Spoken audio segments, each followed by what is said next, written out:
அல்லேலூயா. ஆண்டவருடைய நாமம் மையப்படுவதாக. பரலோக பிதாவே, இந்த வேத வாசிப்பு நிகழ்ச்சி எங்களுக்கு ஆசீர்வதித்தாரும். ஆண்டவரே, ஒவ்வொருவருக்கும் அந்த வேத வாசிப்பு அந்த உணர்வு ஒவ்வொருவருக்குள்ள உண்டாக கர்த்தர் உதவி செய்வீராக. உம்முடைய நாமம் மையப்படட்டும். பெரிய காரியங்களை செய்யும் இயேசு கிறிஸ்துவின் நாமத்தில் வேண்டிக் கொள்கிறோம் பிதாவே. ஆமென். அன்பின் நேயர்களே, இந்த வேத வாசிப்பு நிகழ்ச்சியை நீங்கள் தொடர்ந்து செயல்பட்டுங்கள். இந்த வருடத்திலே ஒரு முறை நீங்கள் கேட்பீர்களே, ஆனால் இந்த வருடத்திலே ஒரு முறை வேதத்தை வாசித்து முடிக்கிறீர்கள். எத்தனை முறை நீங்கள் வாசிக்கிறீர்களோ அத்தனை முறை வேதத்தை வாசித்து முடிக்கிறீர்கள்.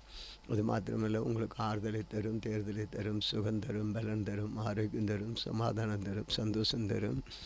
இந்த வேத வாசிப்பு நிகழ்ச்சிகள் இதில் இருக்கிற ஜீவ வார்த்தை நேரடியாக நீங்கள் வாசிக்கிறீர்கள். கர்த்தர் உங்களை ஆசீர்வதிப்பாராக. ஆமென்.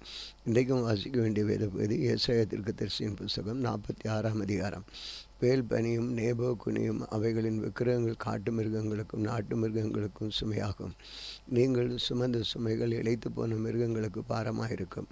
அவைகள் ஏகமாய் குனிந்து பனியும் சுமைகளை அவைகள் தப்புவிக்க மாட்டாது. அவைகள் தாமே சிறைப்பட்டு போகும். யாக்கோபின் சந்ததியாரே, இஸ்ரவேலின் சந்ததியில் மீதியாகிய சகல ஜனங்களை எனக்கு செவி கொடுங்கள்.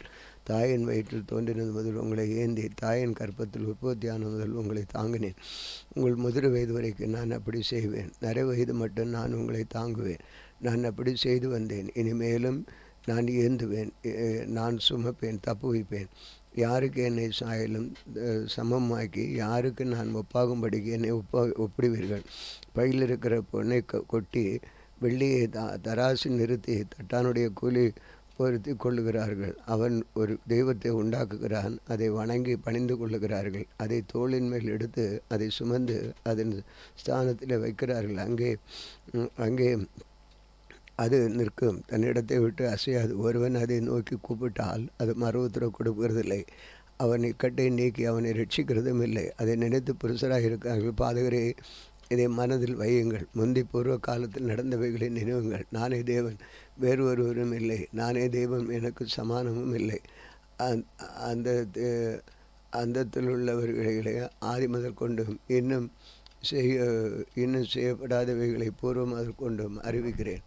என் ஆலோசனையை நிலைநிற்கும். எனக்கு சுத்தமானவைகளை எல்லாம் செய்வேன் என்று சொல்லி உராஞ்சுகிற ஒரு பட்சியை கிழக்கிருந்தும் என் ஆலோசனை நிறைவேற்றும் ஒரு மனுஷனை தூரத்திலிருந்து வரவிடுக்கிறோமா இருக்கிறேன். அதை சொன்னேன், அதை நிறைவேற்றுவேன். அதை திட்டம் பண்ணினேன், அதை செய்து முடிப்பேன். முரட்டு இருதயம் உள்ளவர்களை, நீதிக்கு தூரமானவர்களை எனக்கு செவி கொடுங்கள். என் நீதி சமீபிக்கிறது என்று அது தூரமாக இருப்பதும் இல்லை. என் ரட்சிப்பு தாமதிப்பதும் இல்லை என்று நான் சீயோனில் ரட்சிப்பையும் இஸ்ரவேலுக்கு என் மகிமையும் கட்டளையிடுவேன். அதிகாரம் 47. பாபிலோனின் குமார்த்தியாகிய கன்னிகை, நீ இறங்கி மண்ணிலே உட்காரு. கல்தேயரின் குமார்த்தி தரையிலே உட்காரு. உனக்கு சிங்காரம் இல்லை, சிங்காசனம் இல்லை.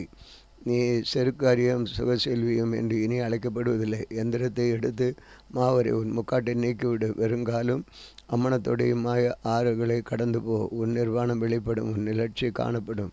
நான் ஒருவனையும் பாராமல் நீதியை சரி கட்டுவேன். எங்கள் மீட்பருடைய நாமம் இஸ்ரவேலின் பரிசுத்தராகிய சேனையுடைய கர்த்தர் என்பது. கல்தேயரின் குமார்த்தியை, நீ அந்தகத்துக்குள் பிரவேசித்து மௌனமாய் உட்காரு. இனி ராஜ்யங்களின் நாயகிகள் என்று அழைக்கப்படுவதில்லை. நான் என் ஜனத்தின் மேல் கடும் கோபமடைந்து என் சுதந்திரத்தை பரிசுத்த குலைச்சலாக்கி அவர்களை உன் கையில் ஒப்புக் கொடுத்தேன்.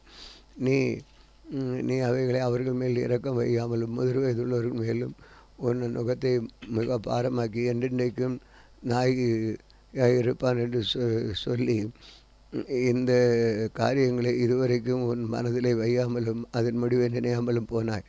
இப்பொழுது சுகசெல்வியை விசாரியில் இல்லாமல் வாழ்கிறவனே, நான் தான். என்னை தவிர வேறுவரும் இல்லை, துணை விதைவதும் இல்லை. நான் சந்தான தேசத்தை அறிவிப்பதில்லை என்று உன் இருதயத்தோடு சொல்லுகிறவன் என்று சொல்லுகிறது கேள். சந்தான தேசமும் விதவையாயிருப்பும் ஆகிய இவ்விரண்டும் உனக்கு சடிதியாய் நாளில் வரும். உன் திரளான குளிர்களின் நிமித்தம் உன் ஒருவன் ஸ்தம்பின வித்தைகளின் நிமித்தம் அவர்கள் பூரணமாய் உண்மையில் வரும்.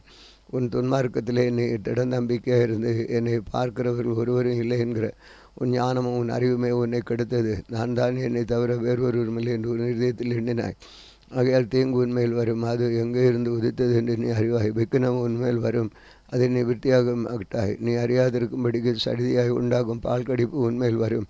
நீ உன் சிறுவயது முதல் பிரயாசப்பட்டு பாழாக்கிற உன் ஸ்தலத்திலே பால் கடிப்பு உன்மேல் வரும். உன் சிறுவயது முதல் பிரயாசப்பட்டு பழகி வருகிறாய். உன் சம்பன விதத்தையும் உன் திரளான சூனியங்களை நீ அனுசரித்து உன் அவைகளால் உனக்கு பிரயோஜனம் உண்டோ, பலன் உண்டோ பார்ப்போம். உன் திரளான யோசனைகளினால் இளைத்து போனாய். இப்பொழுதும் ஜோசியர் நட்சத்திரம் பார்க்கிறவர்கள் அமாவாசை கணிக்கிறவர்கள் எழும்பி உனக்கு நேரிடவைகளை குறித்து உன்னை விலைக்கு ரட்சிக்கட்டும். இதோ அவர்கள் தாளடியைப் போல இருப்பார்கள். நெருப்பு அவர்களை சுட்டரிக்கும். அவர்கள் தங்கள் பிராணனை அக்கினி ஜுவாலையில் இருந்து விடுவிப்பதில்லை. அது குளிர் காயத்தக்க தாளிலும் இல்லை, எதிரே உட்கார்ந்திருக்கத்தக்க அடுப்பும் இல்லை. உன் சிறுவயது முதல் நீ பிரயாசப்பட்டு எங்களுடன் வியாபாரம் பண்ணினாய். அவர்களும் அப்படியே இருப்பார்கள். அவர்கள் தங்கள் போக்கிலே போய் அலைவார்கள், உன்னை ரட்சிப்பாரில்லை. அதிகாரம் 48. சிறுவேல் என்னும் பெயர் பெற்று யூதாவின் நீருற்றிருந்து சொந்தவர்களும் கர்த்தருடைய நாமத்தில் ஆணையிட்டு உண்மையும் நீதியும் இல்லாமல் சிறுவேல் தேவனை அறிவிக்கவர்களுமான யாக்கோபின் வம்சத்தாரை கேளுங்கள்.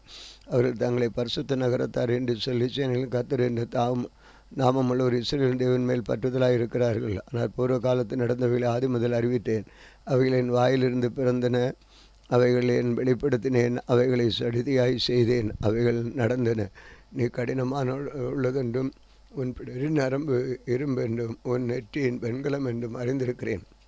ஆகையால் என் விக்கிரகம் அவைகளை செய்ததென்றும் நான் செய்த சுரூபம் நான் வார்ப்பித்த விக்கிரகம் அவைகளை கட்டியிருந்தென்றும் நீ சொல்லாதபடிக்கு நான் அவைகளை முன்னமே உனக்கு அறிவித்து அவைகளை வராதற்கு முன்னே உனக்கு வெளிப்படுத்தினேன்.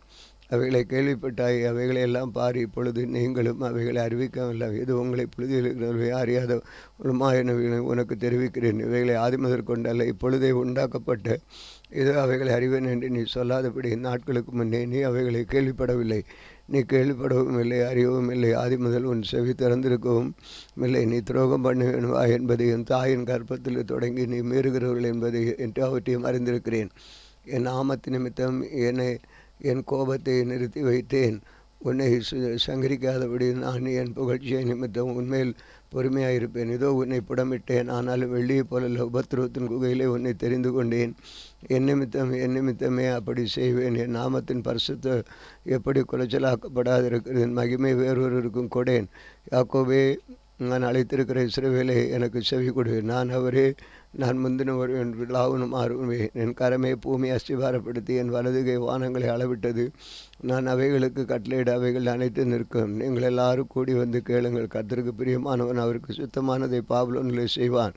அவன் புயம் கல்தையர் மேல் இருக்கும் என்பதை இவர்களில் அறிவித்தவன் யார்? நானே அதை சொன்னேன். நான் அவனை அழைத்தேன், நான் அவனை வரப்பண்ணினேன். அவன் வழி வாய்க்கும். நீங்கள் என் சமீபத்தில் வந்து நான் சொல்வதை கேளுங்கள். நான் ஆதி முதற்கொண்டு அந்தரங்கத்தில் பேசவில்லை. அது உண்டான காலத்துக்கு அங்கே நான் இருந்தேன். இப்பொழுதே கர்த்தராகிய ஆண்டவர் அவருடைய ஆவியும் என்னை அனுப்புகிறார். சிறுவையில் பரிசுத்தராக இருக்கிற உன் மீட்பரான கர்த்தர் சொல்லுகிறது உன் பிரயோஜனமாக இருக்கிறதை உனக்கு போதித்து நீ நடக்க வேண்டிய வழியில் உன்னை நடத்துகிற உன் தேவனாகிய கர்த்தர் நானே. என் கற்பனைகளை கவனித்தாயானால் நலமாக இருக்கும். அப்பொழுது உனக்கு சமாதான நதியைப் போலும் உன் நீதி சமுத்திரத்தின் ஆலைகளைப் போலும் இருக்கும். அப்பொழுது உன் சந்ததி மணலத்தனையாகவும் உன் கற்ப பிறப்பு அதன் அணுக்களத்தனையாகவும் இருக்கும். அப்பொழுது அதன் பெயர் நம்மை விட்டு அற்றுப்போகலாம், அழிக்கப்படாமல் இருக்கும். பாபிலோனிலிருந்து புறப்படுங்கள், கல்தேரை விட்டு ஓடி வாருங்கள். கர்த்தர் தம்முடைய தாசனாகிய யாக்கோபை மீட்டு கொண்டார் என்று சொல்லுங்கள். இதை கம்பீரமாய் கூறி பிரசித்தப்படுத்துங்கள். பூமியின் கடையாந்தரம் மட்டும் வெளிப்படுத்துங்கள் என்கிறார்.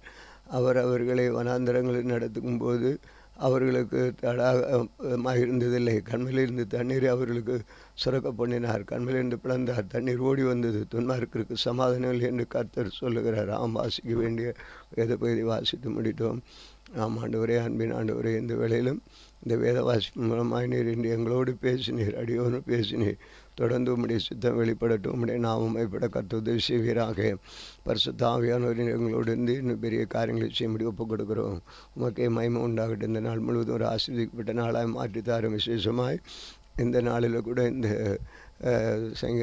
ஏசாயா தீர்க்கதரிசனம் 48ஆம் அதிகாரம் கடைசி வசனத்தின் மூலமாய் நீர் எங்களோடு பேசுகிறீர். கர்த்தர் இந்த ஆசீர்வாதங்களை எங்களுக்கு தருவீர். உமக்கு நன்றி அப்பா. ஆண்டவரே, இதே போல் நீ செய்வீர். உம்முடைய வசனத்துக்கு நாங்கள் கீழ்ப்படிந்து சத்தியத்தின்படி நடந்தால் ஆண்டவரே, சத்துருவுக்கு நாங்கள் செவி கொடுக்காமல் சாத்தானுடைய வலையிலிருந்து அதை ஆராதித்து அதை மயப்படுத்தாமல் உங்களை மாத்திரம் நாங்கள் மயப்படுத்தி ஆண்டவரோடு நாங்கள் இருக்கும் பொழுது இந்த வார்த்தையின்படி நீர் என்னோடு பேசினது காய் சோத்திரம். 48ஆம் அதிகாரம் 21ஆம் வசனம், அவர்களை வனாந்தரங்களில் நடக்கும் பொழுது அவர்களுக்கு தாக விடாய் இருந்ததும் இல்லை. கண்மலையிலிருந்து தண்ணீரை அவர்களுக்கு சுரக்க பண்ணினார். கண்மலையிலே பிளந்தார், தண்ணீர் ஓடி வந்தது. இப்படிப்பட்ட அற்புத வார்த்தைகளாலே அடியவனுடைய பேசினது போல் இன்றைக்கு அனைவரும் இந்த வேத நிகழ்ச்சியை வாசித்து தொடர்ந்து இப்படி அற்புதங்களை காண கர்த்தர் உதவி செய்ய வேண்டியிருக்கு. இந்த ஒரு புதிய எண்ணத்தையும் தரிசனத்தையும் தந்ததுக்காக ஸ்தோத்திரம். இயேசு கிறிஸ்துவின் நாமத்தில் வேண்டிக் கொள்கிறோம் பிதாவே. ஆமேன் ஆமேன். அந்த நாளிலும் எங்களுக்கு விரோதமாய் கிரியை செய்கிற சகல அந்தகார வல்லமையின் ஆவிகளையும் நசனா இயேசு கிறிஸ்துவின் நாமத்தில் கடிந்து கட்டுகிறோம். ஆமேன் ஆமேன்.